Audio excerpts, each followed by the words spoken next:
I don't know why I was so hesitant on recording this video. And I think a little part of me knows because I'm still working on creating new habits in my life that I felt like maybe this was not the time to share, but we're here.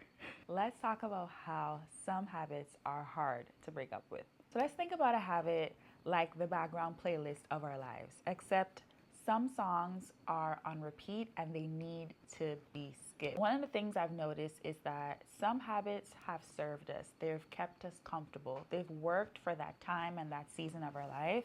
And now it's time to upgrade. Now, I don't know about you, but some habits are easier to break up with than others. And if you're still holding on to bad habits, if you're still in the process of implementing your new habits, you're not broken, you're not a failure.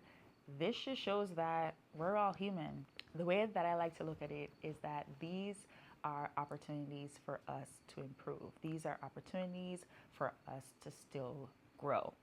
So keep at it. I know I'm definitely gonna continue working on mine because I've been struggling for the past couple of months, but I'm determined. I'm determined for my self reinvention to come to fruition. Self reinvention is not for the weak, but it's intentional. And I know for the past couple of months, I've definitely been seeing areas in my life that need improvement. And I don't mind sharing some of that with you guys. So, the first one that I've noticed is my procrastination being disguised as planning.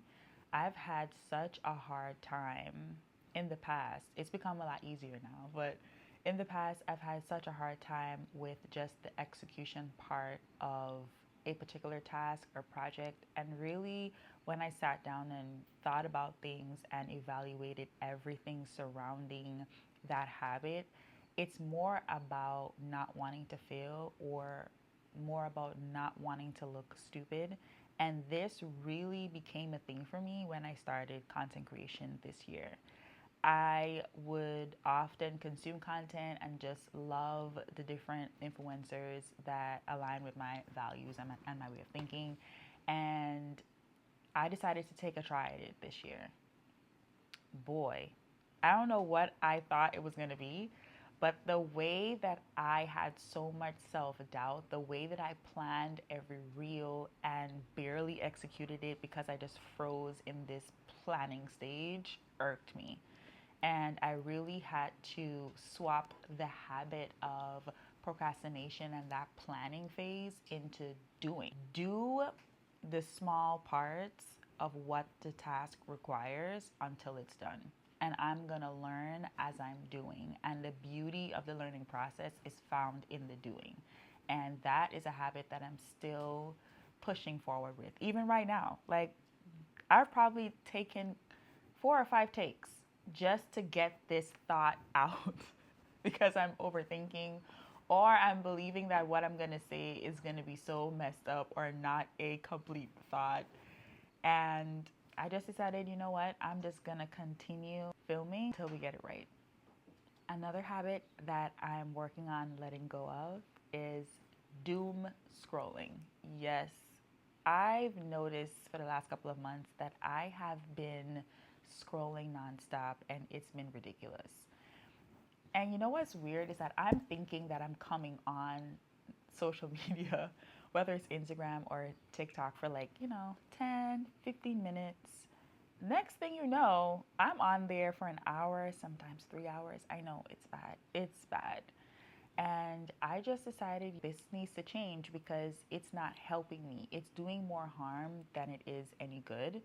And so, what I decided to do as a habit swap is to not have my phone near the nightstand. So, in the office area of my home, I'll keep my phone and my Apple Watch right there. And so when I wake up every morning, there is no need for me to roll over and grab my phone because it's not there. And I also don't feel the urge to have to climb out of bed and go all the way to the living room to retrieve it. And that's been so helpful because for the most part, it gives me time to be present in my mornings. I have a better morning routine and I begin to start using my phone probably around 10 o'clock. Whereas if the phone was near me, if it was on my nightstand, it would be the first thing that I grab in the morning. And so far, that's been a really helpful tip. Another habit that I've been letting go of is shutting down. This is definitely an emotional habit for me and definitely needed the intervention of a therapist. But I do notice that there are times, because of childhood things, because of different environments that I've experienced, I don't always know how to respond when I'm emotionally charged or emotionally overwhelmed. And so I just shut down and I just become silent. And that leaves a lot of room for assumption with the other party involved. I just noticed that maybe as a kid that worked, but it's not served me. It hasn't served me well for a very long time. And as I'm getting older, especially someone that's in a new marriage, that has been coming up a lot. And that habit, for sure, I know it may be a normal response for some people, fight or flight. But for me, retrieving inward and becoming silent and shutting down has been a very bad habit for me. And I've noticed that what I've started doing to habit swap is definitely ground myself, try to find a way to ground and regulate my nervous system. This is something that my therapist recommended.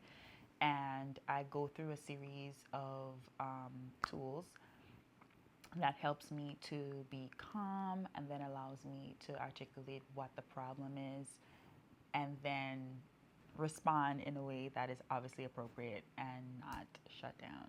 And it's new. That's all I'm gonna say. I'm not gonna say that it's been working so well, because breaking up with old habits, it's harder than breaking up with people sometimes. And I'm just learning that I do have to give myself some grace in that area, because it's not always going to be smooth. That habit swap is not going to be quick or exciting, but I promise you it's going to be worth it. It's going to be worth it. And as I said before, creating new habits is going to be a very important ingredient in self reinvention. And that's just been some of the habits that I've been learning to let go of. We can check in soon on what's been working and maybe what's not, but those are the ones that I've been working on. I wanted to touch on the emotional side of habit swapping, and I like wording it. I don't know if that's the optimistic part of my brain, of where I've begun to look at it as habit swapping, literally swapping an old habit that is not served us well for a new habit, one that literally supports who we are becoming. And I'm noticing that it comes with a lot of guilt, and I'm not sure if that's the same for you, but thinking of changing something that has served us for so long, that has probably in our way kept us, well, in our mind, kept us safe, changing that can look like setting off a fire alarm. And another thing that I've noticed for me, I started to approach habit swapping, there was this weird fear and anxiety that came with it. Because it's like, yes, I know that this particular habit isn't the best and it hasn't served me well, but where do I even begin to fix that? Where do I find that moment of refinement for me? And sometimes the first step can be the hardest, but it's worth it. That's all I can say. It's definitely worth it. And a fun way that I've been reframing it, it's not that you're losing something when you're habit swapping, is that you're creating space for something better. Now, we know that we're in the last quarter of the year, and some of us wait until it's close to New Year's to think about reinventing ourselves or think about changing something. But I want to challenge you to start taking inventory now and looking at your self reinvention self reinvention journey, and thinking about what can you start before the year ends. What are some of the things that we want to change before the year ends? What are some of the habits that we are going to be swapping before the new year, before 2026. This is part of my self reinvention era, and I just thought, why not share it with you guys? This is something that I do a couple times a year, and I figure, why not share what I'm learning so that I can help somebody else? And I've also noticed the times that I have completed these different versions of my self reinvention, it's really served me in other areas of my life, my career, my relationships. I'm just really excited and grateful that I get to share that with you. So, since we are on this self reinvention era together, I want you to like, share, subscribe, and I'll see you in the next one.